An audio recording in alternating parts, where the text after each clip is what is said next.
there. Just leave my little pen in here. I'm lost. You done? I think I'm good. You're good. What about segregation? Okay, we'll call the meeting to order. Ask the clerk to call the roll. Mayor Baldwin, Here. Mayor Pro Tem Thomas, Here. Councilman Collins, Here. Councilman Coyne, sorry. Here. Councilwoman McCumbee, Here. Councilman Skidmore, Here. Councilwoman Wilbur. Here. Mayor, you have a quorum. Okay, I need a motion to move into executive session to discuss a legal briefing regarding section 6-29-780 of the Code of Laws of South Carolina concerning the Board of Zoning Appeals. Motion. Second. I have a motion and a second. All in favor, say aye. Aye. Ayes have it. We'll move into executive session.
Yeah, that's the next one in. One PD, one fire, so.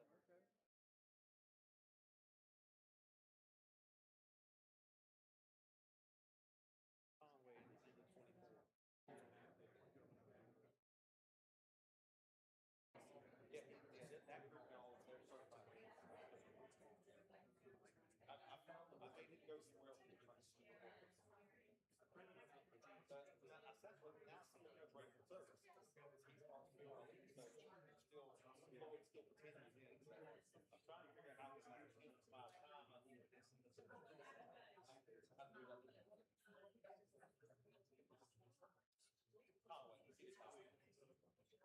Conway, he's excited. He's excited. They were, yeah, they were pretty solid group. Still short, still the fine.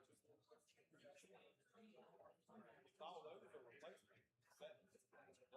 Those are all replacement. That's the replacement.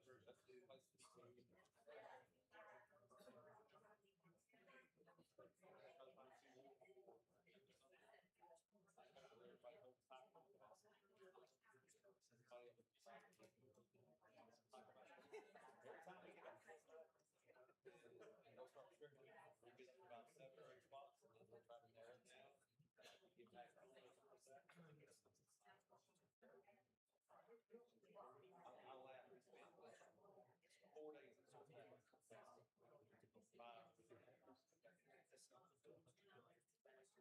Put up inside, I was like, don't hold your breath. We've never made it to a paper. Don't get excited. 5.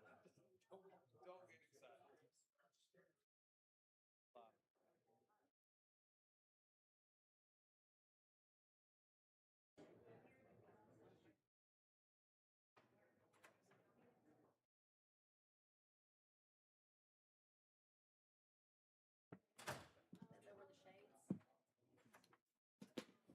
not working.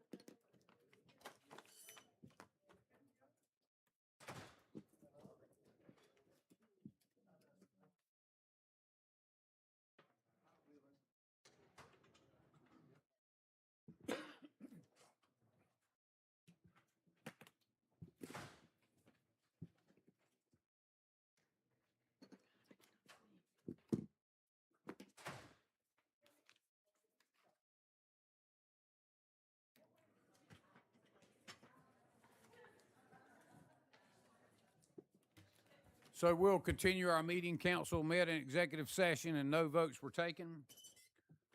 We will move into item 1C, continuation of call to order. And we will ask Pastor Chip Holt, are you here? From North Myrtle Beach Vineyard Church to come up and lead us in the invocation.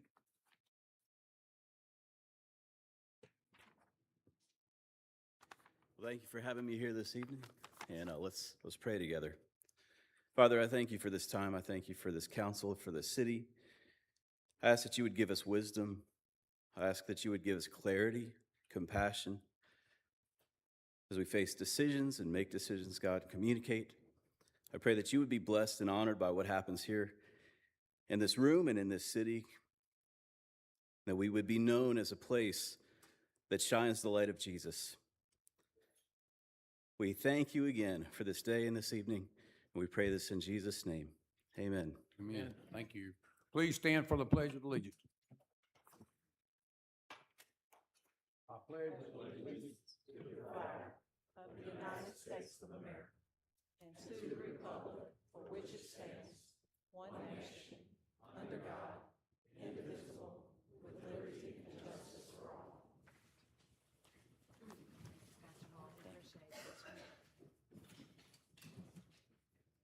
Okay, we'll move into item 2, minutes. We have item A is city council meeting Monday, April 6, 2026. Item B, city council special call meeting Monday, April 27th, 2026. And item C, city council budget retreat Monday through Tuesday, April 27th through April 28th, 2026. Do I have a motion to approve? So moved. Second. The motion and a second. All in favor, say aye. Aye. We'll move into communications. Item A is a recognition of the 2026 Citizens Academy graduates.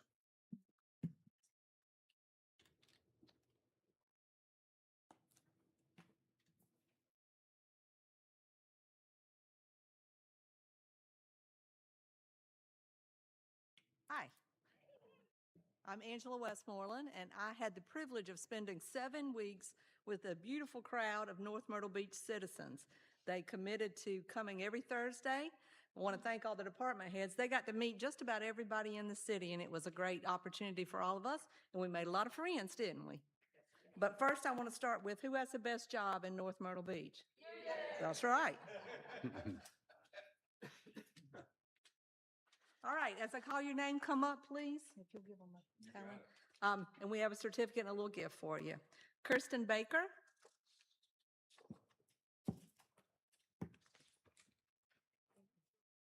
And if you'll just stay up here for just a minute, and I'll get a picture of you.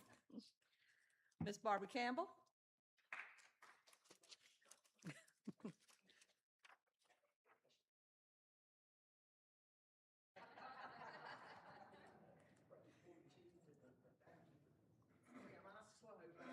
That's all right. That's all right. Thank you so much. Thank you. Thank you. We had a good time. Connie Delaney.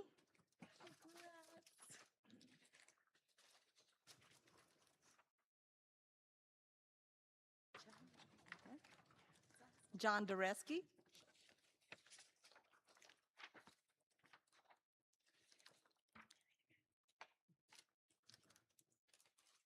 William Fail.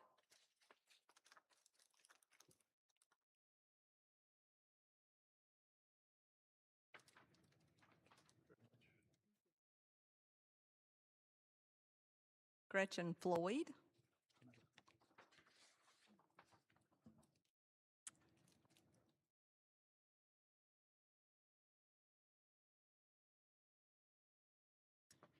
Sandra Griffin.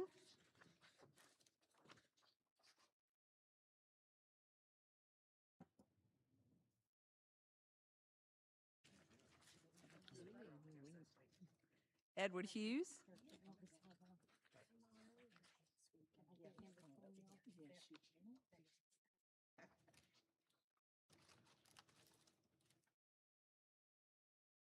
Kate Kennedy with Bell's Own.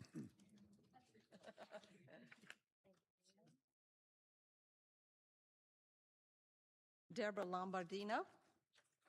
There she goes.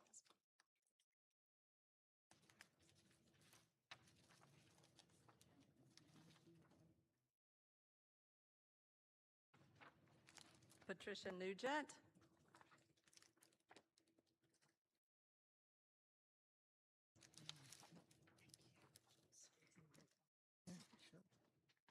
I'm going to try. Leslie Piwa-Warshak. Close? You did good.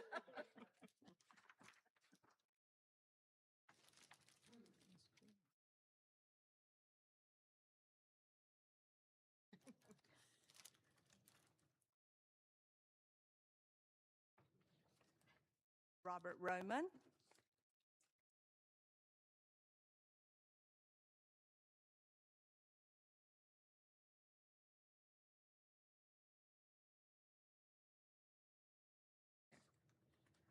Keith St. Peter can't be here tonight. Kelly Suggs. Don't think Kelly can be here. Donna Willis.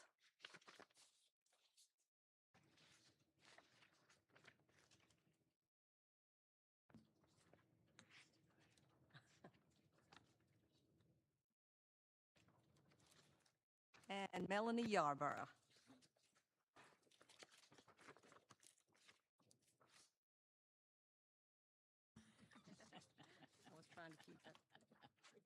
started with 30, and this is what we ended up with, and we appreciate it. And I hope you learned something while you were here. Thank you so much. All right, thank you. Yeah.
Okay, we'll move into item B is, department monthly reports for March 2026 are available online. And now we'll move into announcements by mayor and city council. And I do have one announcement. I'd like to recognize our fire chief, Billy Floyd, who's retiring. And I believe this will be the last city council meeting that he'll be at. In this seat anyway. Yeah, I got you. Well, look, I appreciate all you've done for our city. You've been an incredible fire chief, and you're very much appreciated. Are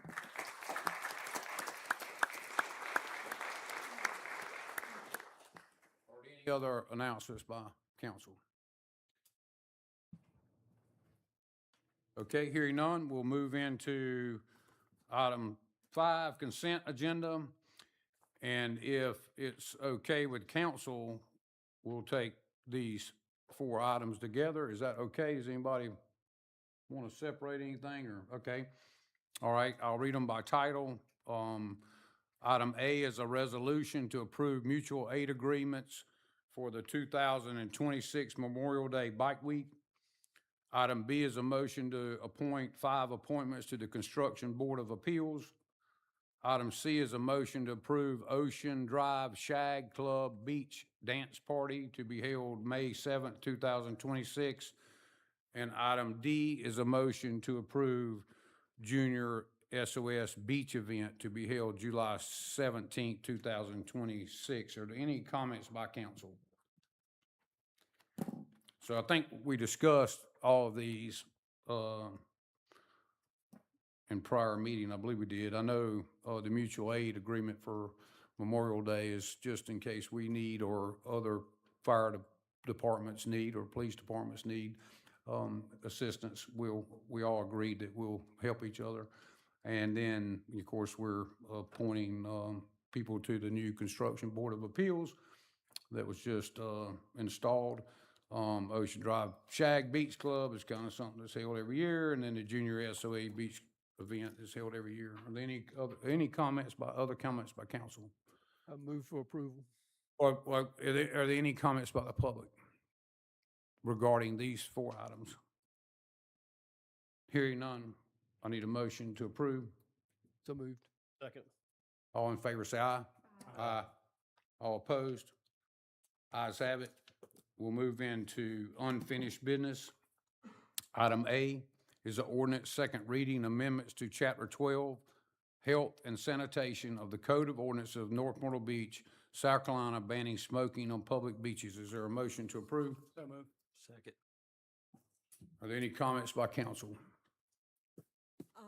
I have received quite a few emails and calls regarding this, both for and opposing. One thing I can say is this is more of a littering thing than it is a secondhand smoke thing for the beach. It's not safe for the animals. It's not safe for our environment. It's not safe for the young children that are crawling on the beach and picking these things up and putting them in their mouths. When I did the beach sweep, 90% of what I picked up were cigarette butts when we did the trash pickup. So this is definitely a problem. But I understand there are smokers and they like to come to the beach and they can't go all day without smoking. So I wonder if we could carve out an area in the parking lot for smoking, somewhere off the beach walk and off the beach, and put trash cans, cigarette ashtrays, something there for those smokers. It's something we can discuss, but that might be helpful.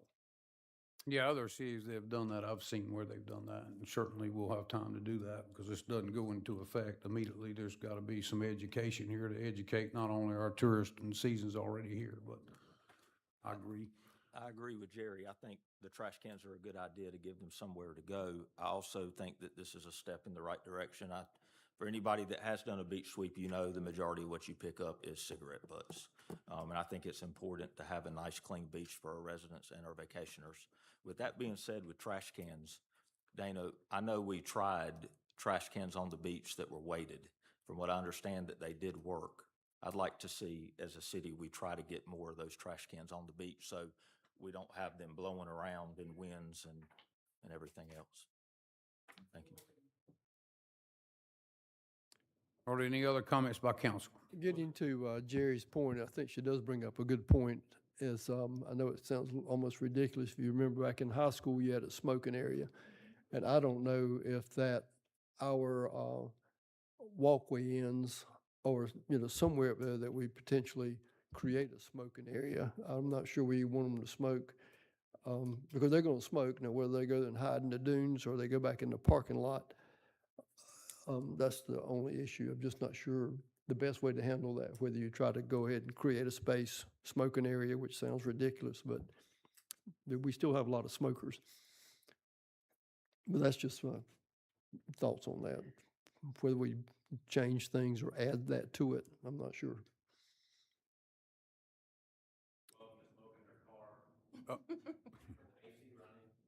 Smoke in the car. That's a good solution. I see people smoking all the time with the windows rolled up and the kids in the back seat. I do too. Well, we got time to look at that, because like I say, there's some education period here to educate the public and to know that this ordinance is being passed. Are there any other comments by council? Are there any comments by the public?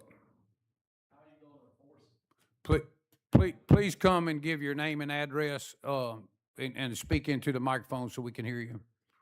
Right here. Yes, sir.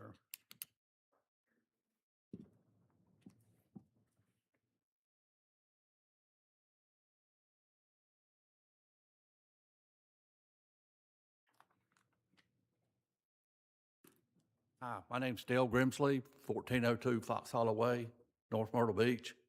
And I'm a non-smoker, so I'm on your side. But how are you going to enforce this? The beach is large, big. You can't put city police out there up and down the beach all day. So that's going to be a big problem, big Yeah. issue. I understand. Thank you for your comments, and we're looking into that. Certainly, we have beach patrol on the beach, and if there's a complaint made, the beach patrol can take care of that.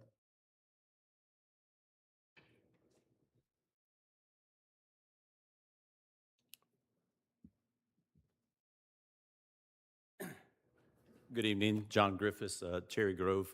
I've heard that comment about enforcement, but if we put laws out that were required enforcement, it wouldn't make sense to have laws. We have laws against speeding, people speed, laws against littering, people litter. I think that the idea is to express to the community, to our visitors, that we're not going to accept smoking on the beach. We want to keep our beaches clean. We want to protect our children, our community members. So enforcement, to me, is a moot point. Like any law, people are going to break it, but the majority of people hopefully will do the right thing, and we'll have a decrease in the amount of smokers, the amount of cigarette butts, and that even if you did try to enforce it, you're still going to have people just like speeding, just like littering, that are going to break the law. The hope is that most of the people would follow it, and so you'd have an improvement over time, and perhaps my grandkids will be able to go to the beach and enjoy the beach without smoking and having to play in the sand without cigarette butts. So to me, the issue of enforcement really isn't the critical thing here. It's doing the right thing for the community, for our children, grandchildren, for the beaches, the aquatic life. So, thank you. Thank you.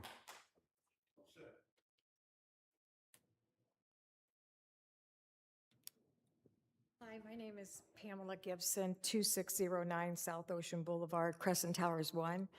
And I live right on the beach, and I live right next door to beach access. So I'm a little worried. We have a no smoking on our property, which is right there. I'm a little worried about people coming onto our property and smoking right there if there's no place for them to smoke. Thank you. Thank you. Are there any other comments by the public? Hearing none, we'll take our vote. All in favor say aye. Aye. All against? Ayes have it. We'll move into item B. Ordinance second reading, amendments to Chapter 6, Buildings, Construction-Related Activities of the Code of Ordinances of North Myrtle Beach, South Carolina, revising the variance and appeal process procedures of the flood damage prevention ordinance to assign authority to the Construction Board of Appeals. Is there a motion to approve? So moved. There's a motion and a second. Is there any comment by council? As I remember this, they will meet as needed, That's right. and it gives the people somewhere to appeal where we don't have that now. Yeah, and we discussed it in detail in first reading, but are there any comments by the public? Hearing none, we'll take our vote. All in favor say aye. Aye. All against? Ayes have it. We'll move into item C, is ordinance first reading amendment to the Gator Hole Plan Development PDD, District PDD, revising TGI Fridays site to a new Chick-fil-A site. Is there a motion to approve? So moved. Second. There's a motion and a second. Are any comments by council? I know we probably want to hear from the applicant.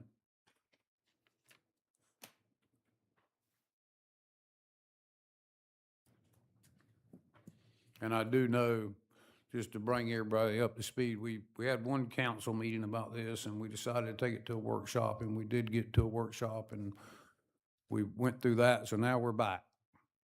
That's correct. Good evening. My name is Adam Nelson. I reside at 4201 Beach Creek Court in Holly Springs, North Carolina. I'm here, like Mayor Baldwin said, approximately 2 months ago. We presented to the council regarding our desire to relocate our Chick-fil-A to the TGI Fridays site. And between that hearing and the workshop that was made available to us, upon reflection, we found that some of the answers that we had to your all's questions were lacking. And so we have spent much effort to ensure that when we present to you all this evening, that we are prepared with more clear and concise answers to some of the questions and comments that were posed 2 months ago. The development team is here with me this evening, including our civil engineer, Richard Scott, and I will turn it over to him. Thank you. Good evening, Richard Scott, Altamont Springs, Florida.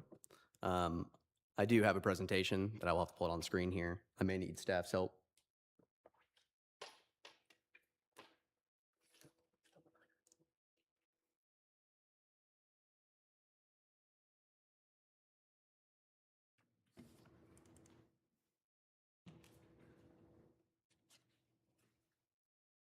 Thank you, sir. All right. As Adam said, we are proposing to, we are in an existing shopping center here. This is the site location. I'm going to zoom in a little bit here just so you can all quickly go through it. We know the site well. The Chick-fil-A is on this Sherry Drive here in White. We're proposing to relocate the store to the TGI Fridays that's currently abandoned along Highway 17 north on that same Ashley Loop main road here.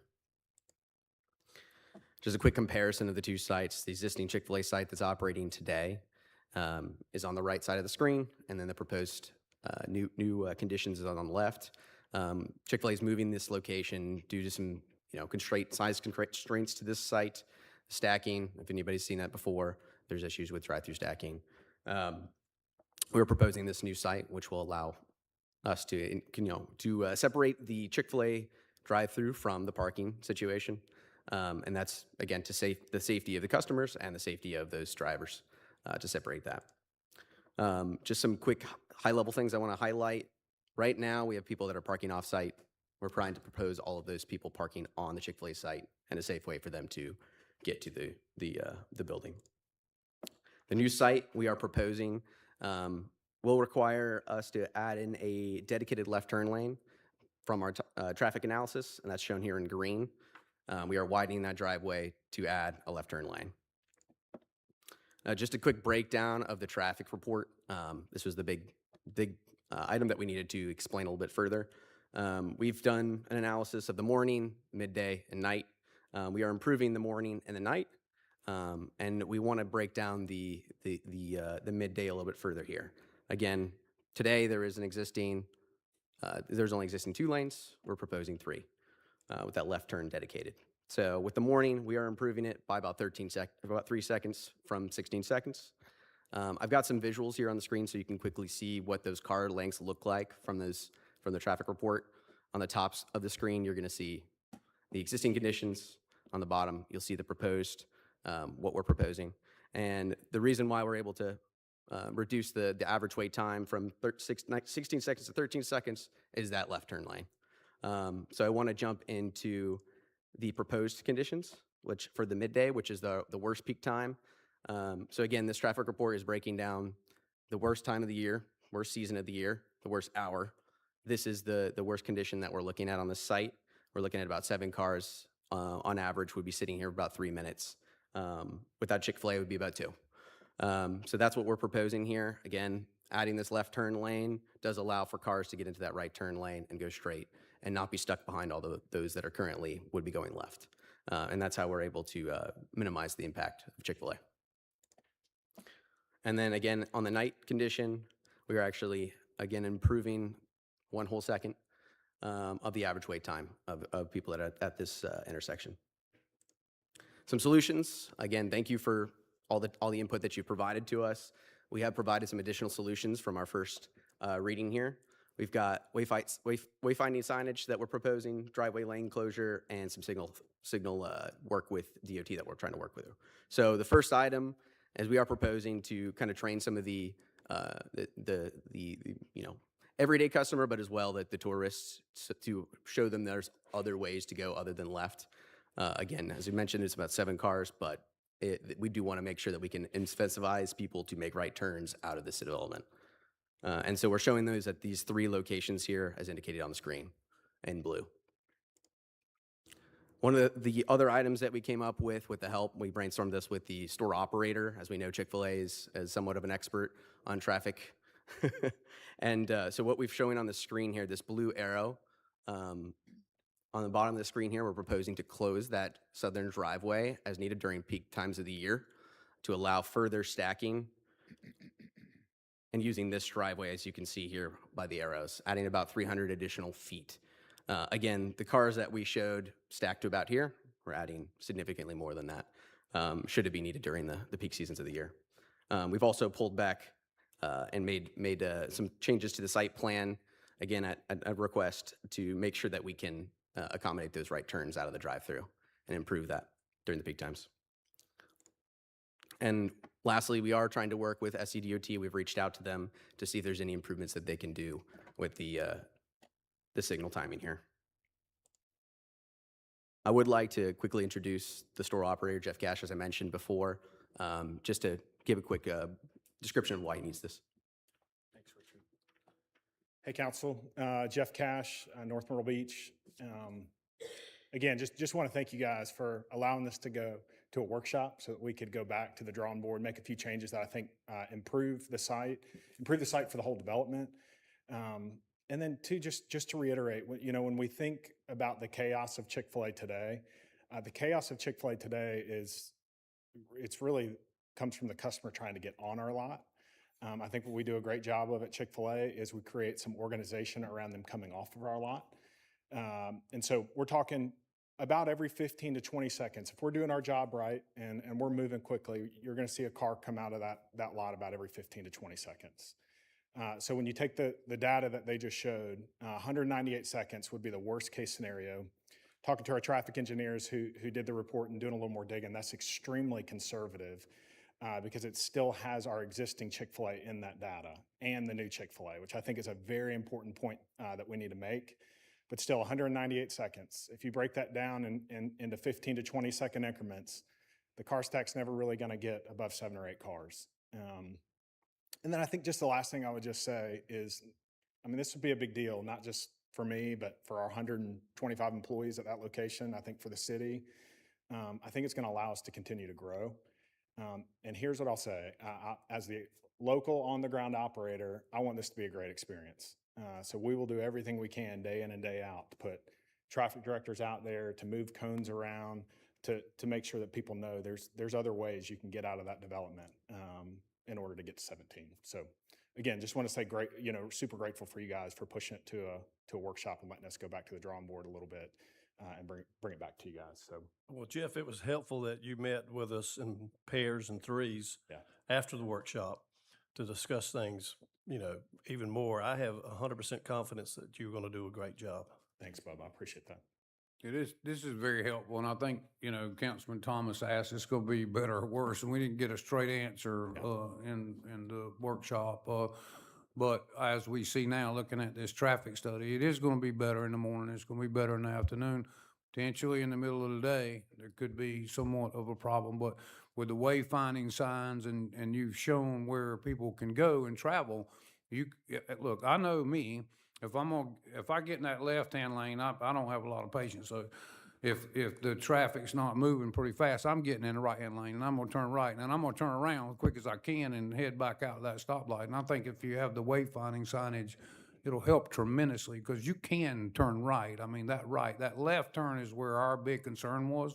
But I get you got the option, and I like that you showed that, and I appreciate the time and the effort I know it's been a long process, but we were concerned about it, and Should be. And I'm grateful you gave us the opportunity to make it better.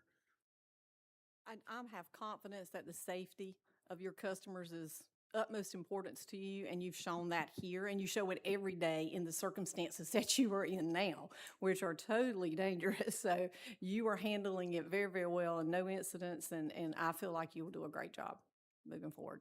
Thank you. Are there any other comments by council?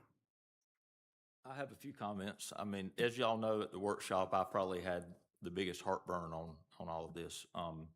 This does help. I do thank y'all for doing this. I think it is important now that I see that both Chick-fil-A's are in this traffic study at the same time. I didn't initially realize that. The likelihood of having another restaurant that pushes out the volume that Chick-fil-A does is probably not likely. A couple of concerns I still have. One, I think it's real important to try to get the signal timing for the stoplight on 17. The other thing is I still have big concern, and that's why I pushed for trying to get a roundabout back around Walmart area because it's already a really congested complex to begin with. It made sense that it's kind of hard to do that because of the delivery trucks that go to Walmart. So where you're pushing vehicles out to go right, I don't know how is the best way to do it, but to kind of educate them that making their way back to 2nd Avenue is probably not going to be better. Somehow they need to try to do a U-turn and get back to Ashley Loop because 2nd Avenue is a nightmare. At that sign that you're going to put there at the end of the street in front of the shopping center, is that one going to have 2 arrows, one going right and one going left? Because that would take them either way. They could go right to go to 17, or they can go left and get back to the light. Yeah, I'll go back here to the driveway here. If you look at the bottom illustration here, we will have the right turn arrow as well, but there will still be the left. There's also that straight direction that can go across onto Cherry Drive. They could also take 8th. No, So I'm there are talking some others. about I'm talking about the one directly in front of the shopping center that dumps out in front of Walmart. It will That be one will able, have both it'll have directions? both arrows, yes. Okay. It's not limited, yes. I think that'll help, Trey. Yeah, they can turn left there and go at that intersection. But just remember, and correct me if I'm wrong, on the Sherry road or drive, I don't know if in the future they're going to be able to turn left at that stoplight at the Lady Star. I think they were going to some on 17. That was going to be only right, so you would have to only be able to turn right. You would not be able to turn left to get back on 17 in the future. Yeah, that is pending in DOT safety median plan that they have, the way they show it right now, which may be something y'all want to talk to them about too. I know our staff's are going to be talking to them about some issues potentially we have, but they're not going to allow a left turn out of 8th Avenue according to their current proposed plan. I have heard that, yes. Thank you for that.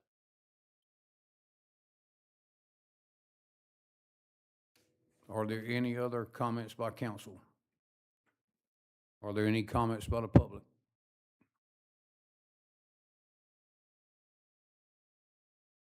Debbie Lombardino, 309 49th Avenue North.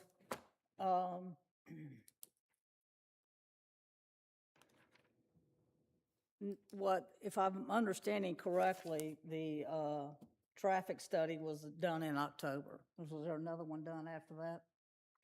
That's not peak season, number one. Number two, back in October, you all approved Walmart to expand. And I don't know if you've been over there, but Walmart is expanding in front of their garden center, and the 4 parking spots is blocked off for them to have online pickup. So whatever they've done has not included what Walmart is already doing now. So I don't see how you can go ahead and approve this when you don't take in consideration what Walmart is doing that you all approved. Have y'all been over there to Walmart to see what they've done? I have. I yes, think ma'am. we all Okay. have. We all live here. So. They're working away. What's that? They're working away, hopefully. They're working away, but how is that going to impact what they want to do?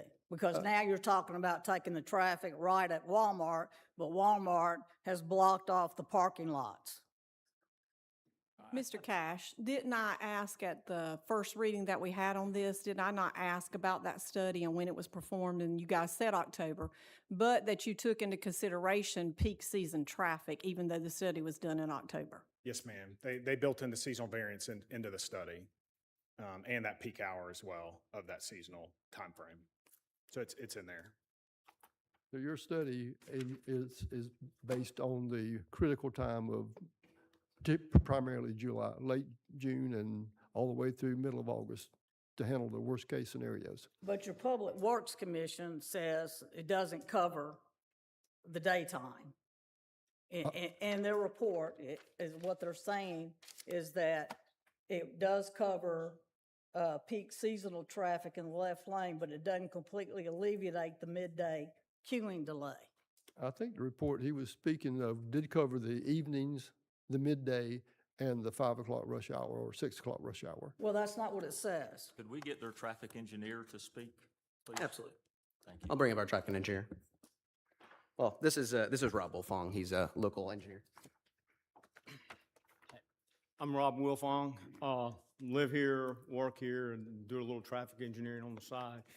And I was here at the last meeting and saw a lot of that. And you know, one of the questions that was asked, Ms. McCombie, was when the traffic study was going.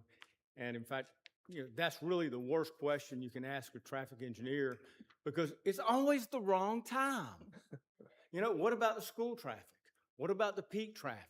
Well, the good news is DOT and the MPO, they put together, they count traffic twice a year. They count it in the summer and they count it in the winter, and they publish what they call annual average daily traffic.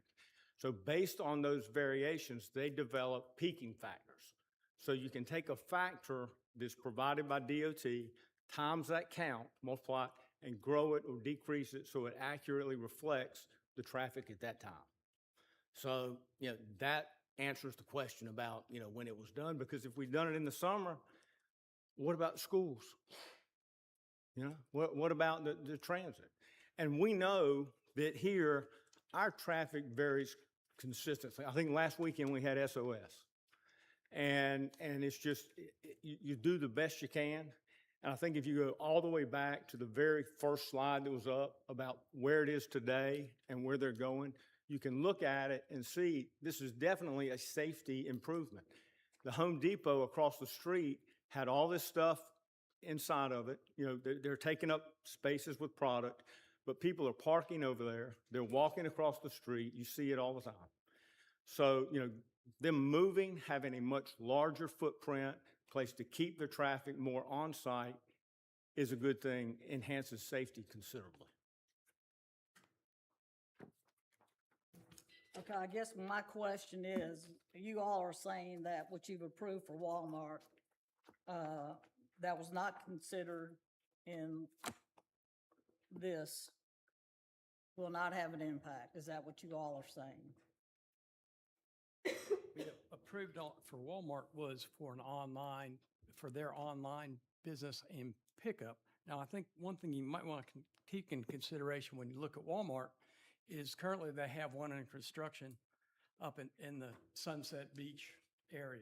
So right now, primarily, if you draw a circle where our Walmart is around, we're the nearest one. They have a choice if you live in Sunset, Ocean Isle, Holton Beach, on that way.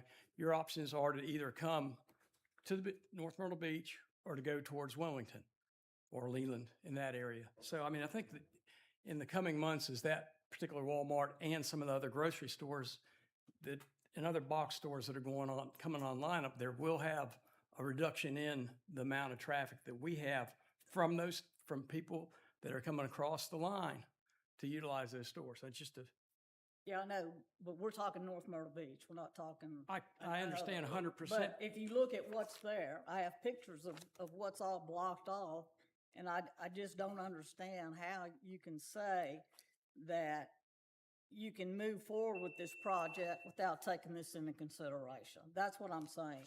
And Thank you. And what it appears is that you all believe that it's okay.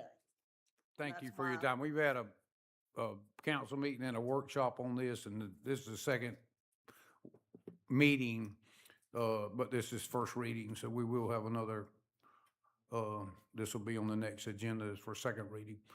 Are there any other comments by the public? Hearing none, we'll take our vote. All in favor, say aye. Aye. All against? Ayes have it. We will move into new business. Item A is an ordinance first reading amendment to the towers on the Grove Plan Development District PDD, creating an oceanfront paid parking lot. Is there a motion to approve? So moved. So motion and a second. Are there any comments by council?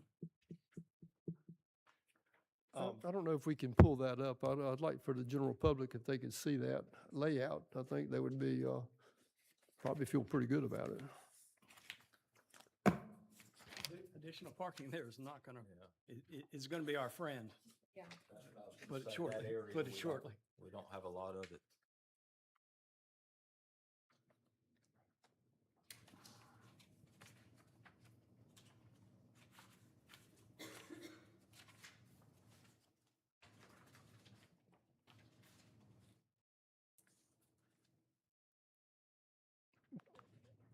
Can you get the larger perspective? The last one. This page?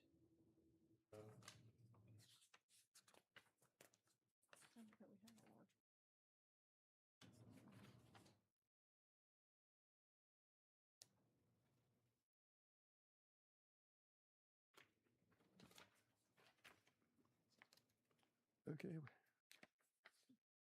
So this parcel's existing, it's private, and it's going to be a privately owned and operated parking lot. Paid parking lot. Paid parking, absolutely, yeah. So, when we need parking in this area, and so. Yeah, for the general public that's not real sure where this is, so this is about 20th Avenue, I believe, 21st Avenue maybe. And right North. now, really all you have, it's across the street, second row, and it's just a few golf cart spaces. So I think it would be a good serve for the area right in there to give them a little bit more option. on I parking. agree. I agree. So, Any it's other com- unusual. I'm glad to have it. Yeah. Yeah, instead of building a tower. Yeah. Yeah. Any other comments by council? Are there any comments by the public? Please come and give your name and address.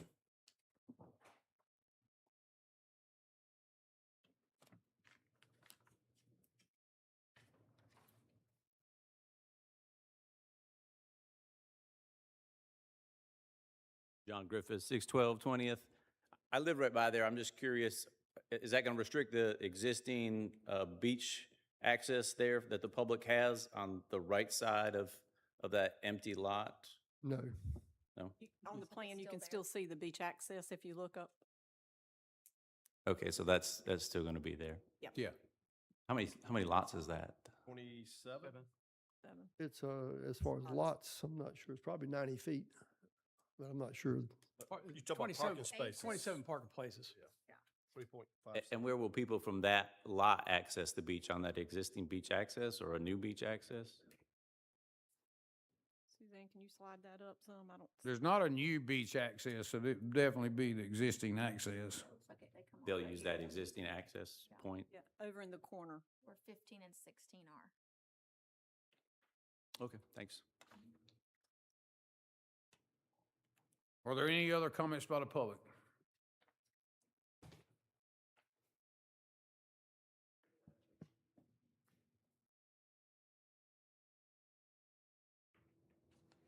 Hi, Trish Fowler, 912 Thomas Avenue.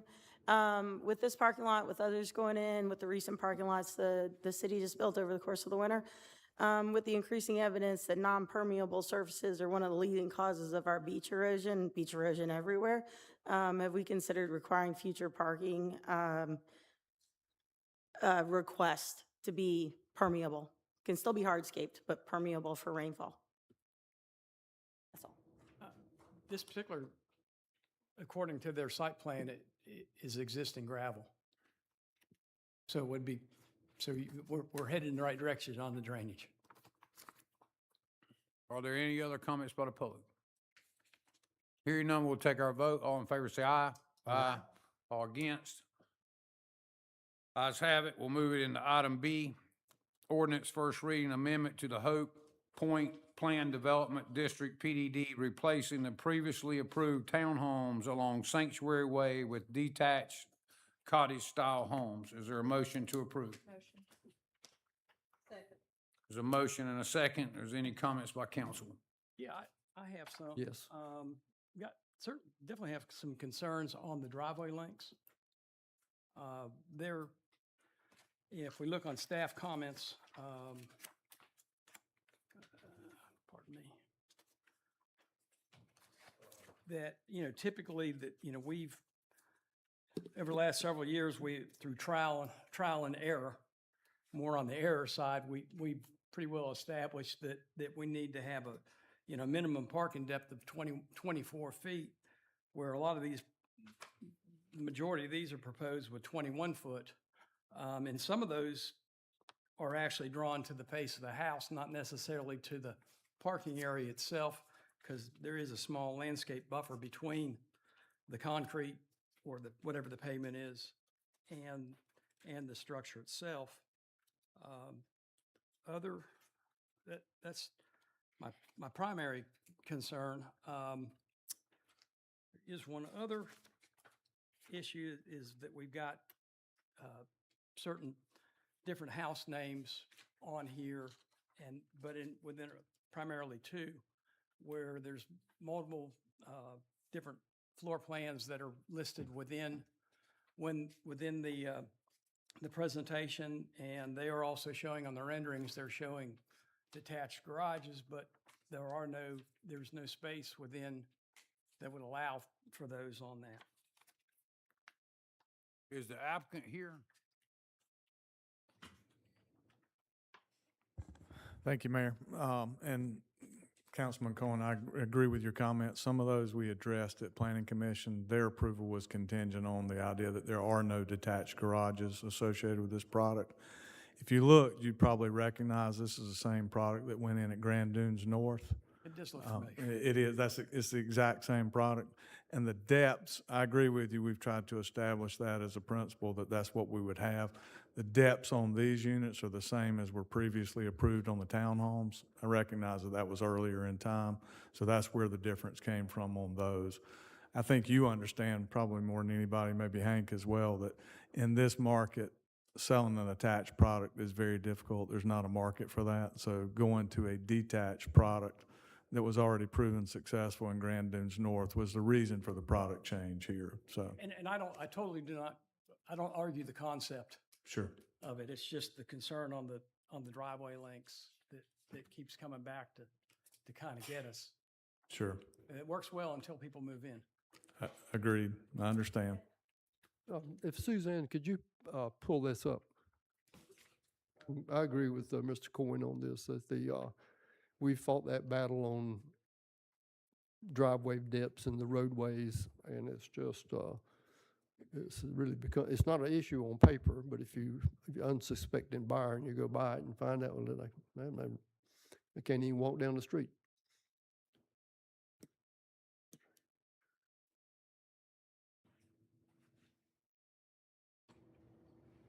We went round and round with this off of Grand Dunes North area. I can't remember exactly which one, but, and he said most people don't drive big trucks, but my truck won't even fit on that parking spot without sticking. Is that a 22-foot road? And is that asphalt to asphalt, or I can't quite make it out?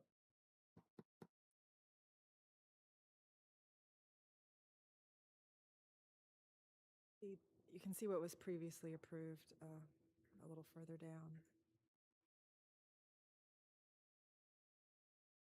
The driveways were the same length in the previously approved townhome product. Which is 22 feet. But this was, 2019, 2022, 2021.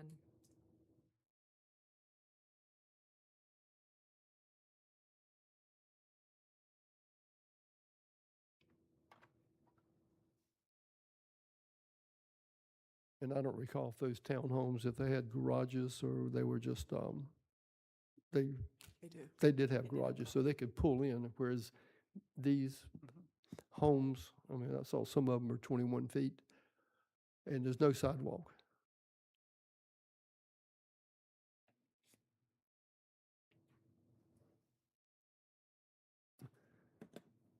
Well, I don't know that two wrongs make a right, so,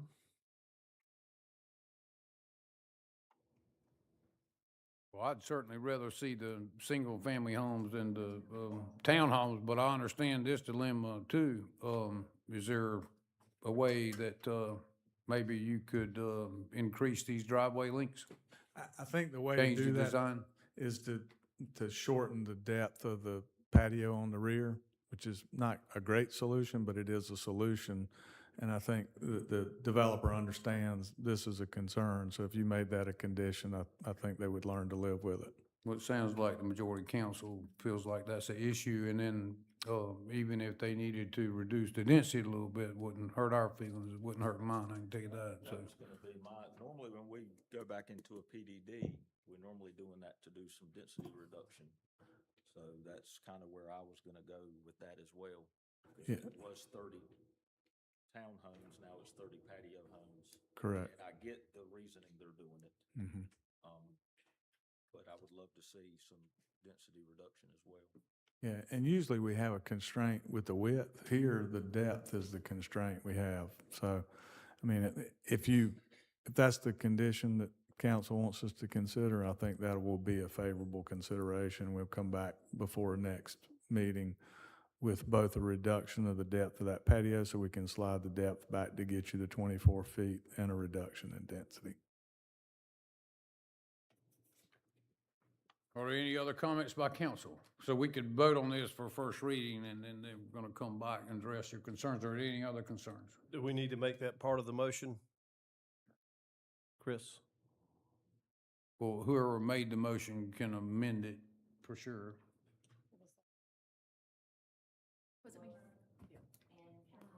But we're not quite there yet. We need to have public, we need to, anybody else on council have any comments regarding this change?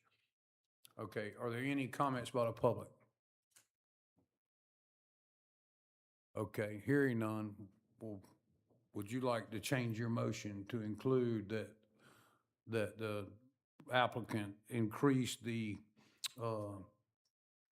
width or the depth of the parking driveways, and then also reduce density? Yes. So amending the driveway length 24 and the density. I second. Okay, so there's a motion and a second, and we'll take our vote. All in favor say aye. Aye. All against? Ayes have it. We'll move into item C, is an ordinance, first reading amendment to the Pepper Tree Ocean Club Plan Development District, PDD, allowing additional building signage. Is there a motion to approve? So moved. Second. There's a motion, a second. Any comment by council? This is going to be painted, so I mean, are we essentially like going towards are we falling in the classification of like a mural on this? So I think it'd be helpful to get Suzanne to talk about this. I know she talked about it during the planning commission meeting because I watched it, and there was, went back and forth about the size and whether it meets the mural size and the size of the signage and all those things. Yeah, we discussed it quite a lot at Planning Commission. There was some concern about the size of the Ocean Club text and that being an advertising component. If it was just the turtle, I don't even think this would really be here before you, but the Ocean Club part. And the applicant definitely made it much smaller. It did go the whole width of the blank space there before, but seemed like the happy medium for Planning Commission. And that falls within the mural? It's a sign because of that text, yeah. So do we know, are they changing their name? It's still going to be, the sign is still going to be by the road that says Pepper Tree, and this is Yes. just an added aesthetic? Yeah, that Pepper Tree Ocean Club sign that you see there would remain. It's just the Ocean Club would be on that blank spot. And the applicant's here, she can address your questions. I can clarify the Pepper Tree part. So Zelandia owns several with the Latour projects, and Pepper Tree's in Atlantic Beach, North Carolina. It's here. It's in Florida. So basically, you have Pepper Tree Atlantic Beach, Pepper Tree Ocean Club, and all they do is just emphasizing that this is Pepper Tree of Ocean Club. And that's basically where they're not dropping Pepper Tree. Has there been any consideration to oppose to paint, to maybe doing that with a tile? To give it more, opposed to doing it primarily the turtle, opposed to doing paint on that, doing it out of a colored or ceramic, like a tile that would give it some more infamous. It'd look better. Yeah, so it'll be slightly, it's a painted, but they kind of take the stucco and they raise it just a little bit to paint. So it has actually so it does have some, like a some 3D, depth, a little bit of like depth a 2D. to it, so that at the point that, because the paint's good for probably about 5 years before the fade, our environment starts taking an advantage of it. Would be nice to have a little bit of depth and they're emphasis actually on gonna that. raise the stucco on the building just a little bit, just enough to kind of give it like a 2D effect. But yes, but mostly it's painted. And Suzanne, this does fall in their sign allowance. It doesn't go over the sign allowance. It's a PDD, so they don't, they can don't ask. have the sign yeah, allowance. yeah. Okay, thank you. What the planning commission asked them to do from the original. Yes. Yeah. Are there any other comments by council? Are there any comments by the public? Hearing none, we'll take our vote. All in favor say aye. Aye. All against? Ayes have it. We will move into item D, is the ordinance first reading to Chapter 23 zoning of the Code of Ordinances of North Myrtle Beach, South Carolina, adding places of worship to be allowed in uses in R2A. Is there a motion to approve? So moved. Is there a second? Second. There's a motion and a second. Is there any comment by council? Where did this come from? Or who is asking for this, or this is something staff?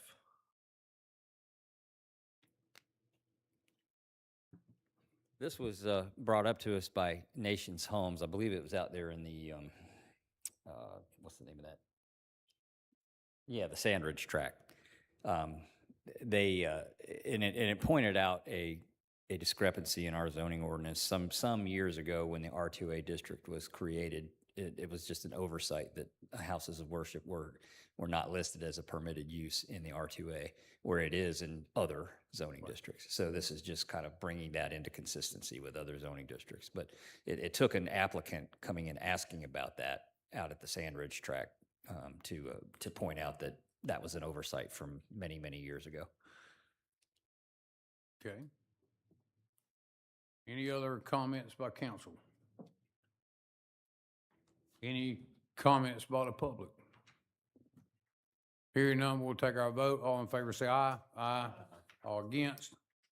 Ayes have it. We'll move into item E, ordinance first reading amendments to Chapter 23 zoning of the Code of Ordinances of North Myrtle Beach, South Carolina, correcting terms for the Board of Zoning Appeals. Is there a motion to approve? Motion. Second. There's a motion and a second. Is there any comment by council? Mayor, I'm going to recuse myself on this one, if you don't mind.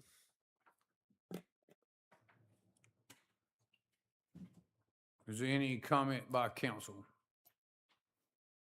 It's basically a housekeeping item that was brought to our attention, and we're cleaning it up, fixing it.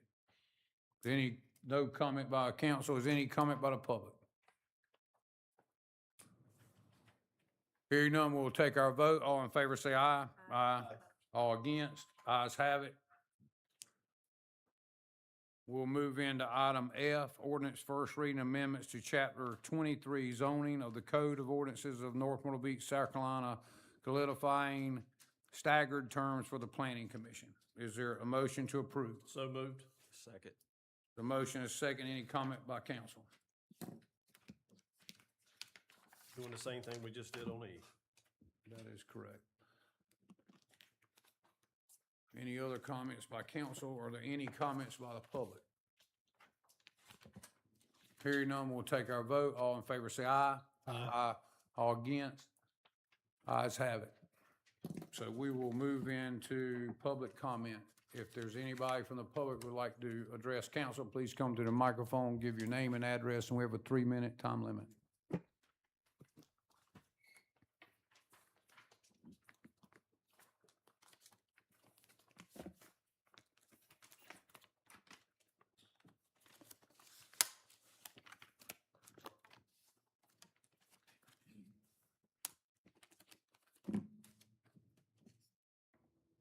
I'll lower this. Hi, I'm Christy Hinton at 710 33rd Avenue South in North Myrtle Beach. I haven't heard anything on the topic of short-term rentals in a while, and so that's why I'm here today as we approach tourist season. The City of Charleston's short-term rental ordinance articulates the North Myrtle Beach single-family home residents' concern, and I'll quote, "City Council is mindful of the importance of maintaining the residential character of city neighborhoods.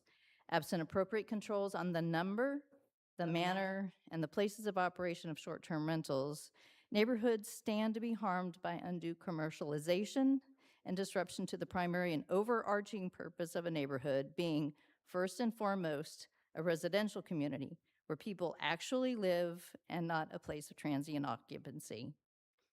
For those of us who are watching our neighborhoods hollow out into shells of transient occupancy, we do not find tour buses dropping off 20 adults or city buses that drop off 20 children at the house 3 doors down from my house to be residential activities. These are commercial volumes of transiency in residential zone neighborhoods. When I have to call our North Myrtle Beach police 4 times in a 3-day period due to noise and complete obstruction of a lane of traffic by their cars, then our police are reduced to regulating commercial activity in residential neighborhoods. I'm offended that their expertise and their skills are not being employed to reduce the drug trafficking in my neighborhood or preventing the theft of my neighbor's cars. If we start with the proposition that government restrictions should be narrowly tailored to provide the maximum freedoms to its citizens, then I urge City Council to start with residential zone, single-family homes that are not subject to HOAs. Addressing the non-HOA single-family homes will address the bulk of the residents' complaints about transient over-occupancy and peace disturbance, while allowing HOA properties to continue to be regulated by their HOAs. If the city borrows language from other cities in South Carolina, there's a greater likelihood that we would adopt language that has already withstood legal challenges. Charleston has exemplary language that can be adopted. We, like Charleston, need a cap or a limit on the number of short-term rental permits allowed in residential areas. Maybe even if we cap it what it is today with a goal of it declining over time as owners chose to get out of the short-term rental business. North Myrtle Beach residents what Charleston residents want. Neighborhoods where people actually live, not a place of transient occupancy. Charleston has mandatory minimum dedicated off-street parking spaces that are tied to occupancy limits, not to bedroom definitions that are circumvented. North Myrtle Beach needs maximum guest occupancy. For example, Charleston short-term rentals are capped at 4 unrelated people. We need something similar to stop the tour bus commercialization of our neighborhoods. I've run out of time, but I appreciate your consideration of the Charleston limits and the occupancy limits of unrelated people in our short-term rentals in our residential areas. Thank you. Thank you so much. Oh,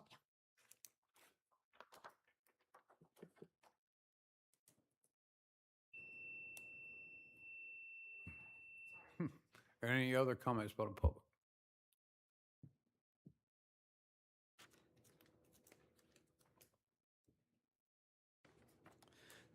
Good evening, Randy Gardner, 626 Bay Street.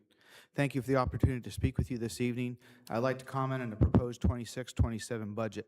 Many of us reside in Old North Myrtle Beach, cannot understand why our taxes need to be increased after such a significant increase in property value that resulted in an increase in net revenue to the city from an increase in property value taxes. Homes that were valued at $180,000 to $200,000 are now valued at over $500,000. Many of us were already living with tight budgets before our property values went through the roof, and the resulting increase in taxes is really hurting us. And now you're asking us to pay more. You folks increased our taxes without our choice to expand the sports complex, and I've had no luck in finding a retired couple who have been interested in renting a soccer or ball field. Secondly, those of us living in Old North Myrtle Beach have never been asked by referendum or otherwise if we wanted the city to cross the waterway and start aggressive annexation in the first place. If the annexations had not occurred, the city would not have had a need to increase taxes to support public safety. For example, we would not have needed fire stations 5, 6, and 7, and the associated fire equipment and manpower to staff them, the additional police, public works, and sanitation equipment and personnel that are necessary to provide city services across the waterway. So what additional public safety needs are there in Old North Myrtle Beach? If the money is needed to support the annexations, please be honest and tell us so. And do we really need to spend hard-earned taxpayer money on such much overzealous public safety equipment at one time? Several of you ran for office, and two of your goals was to slow the growth and transparency. Elections were held in November of 25. If not heard until this evening, I want to give you credit for that. Any comments, discussions, or planned workshops to have city staff address the growth problems? City council members, if you stop the growth, you'll stop the need for more money. In closing, can you please help us folks of Old North Myrtle Beach? We cannot de-annex, so please reduce the amount of the proposed tax increase. Remember, we will very likely have county and school tax increases coming our way too, and maybe push some of that public safety spending out over the next 5 years. Please, please slow the growth. Your residents cannot continue to afford to keep supporting it. Thank you very much. Thank you. Thank you.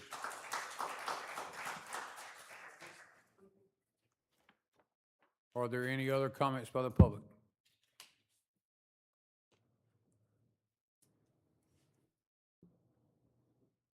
Hello, I'm Ray Collins, 611 21st Avenue South, and I'm glad to see we have someone here from the police department tonight because last year in front of my house from 2 o'clock in the morning till 4 o'clock in the morning, there was mayhem.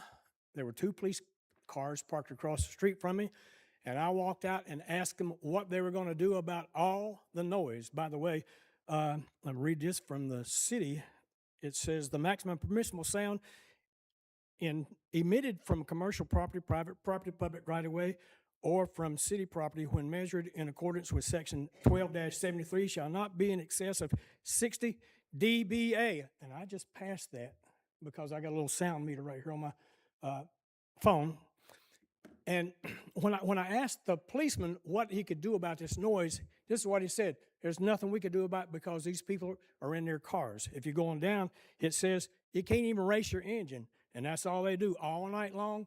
Coming up just in a few weeks, we like to call it Black Bike Week. Some people call it the Sports Bike Week. Doesn't matter what you call it.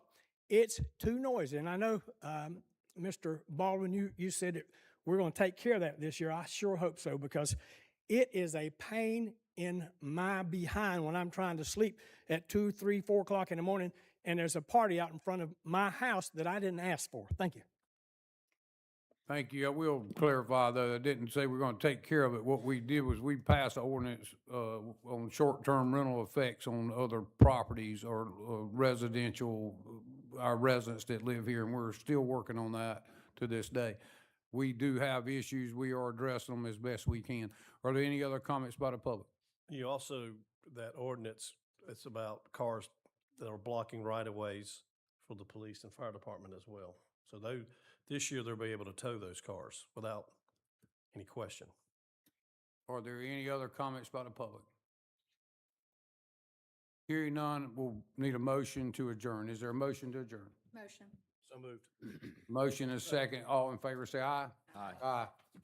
The meeting's adjourned. Thank you.